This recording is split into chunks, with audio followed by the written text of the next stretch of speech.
Special মানুষদের সাথে দিন কাটালে সেই দিনটা কিন্তু হয়ে ওঠে আরও স্পেশাল। হ্যালো এভরিওয়ান, আসসালামু আলাইকুম।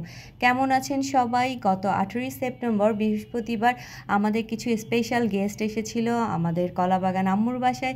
আর সেই স্পেশাল গেস্ট কারা? তারা হচ্ছে আমার কাজিন সিস্টার 2 আপু এবং আমার বড় বোনের হাজব্যান্ড এবং আমার বড় বোনের মেয়ে, আমার ভাগ্নি মায়া। আলহামদুলিল্লাহ আমরা কিন্তু সবাই মিলে খুব সুন্দর সময় কাটিয়েছি। আর তারা বাংলাদেশে এসেছে মানে আমাদের কাছে অনেক আনন্দের একটা ব্যাপার থাকে। আমরা সুন্দর সময় কাটাই, তাদেরকে আসলে আমরা তো খুব মিস করি যেহেতু তারা বাংলাদেশে থাকে না। তারা বাংলাদেশে আসলে আমরা অনেক খুশি হই।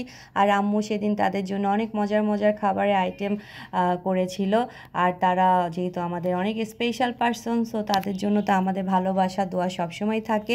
আর তারা বাংলাদেশে থাকে না, এই জন্য আমরা তাদেরকে সবসময় খুব মিস করি। আমরা কিন্তু তার সাথে অনেক ভিডিও আছে, কিন্তু আমি সেগুলো এখানে শেয়ার করছি না, কারণ আমি বলি যে আমি সব ভিডিও আসলে সবসময় দিই না, ছবিও সবসময় দিই না। তো সবাই আমার পরিবারের জন্য দোয়া করবেন। আল্লাহ হাফেজ।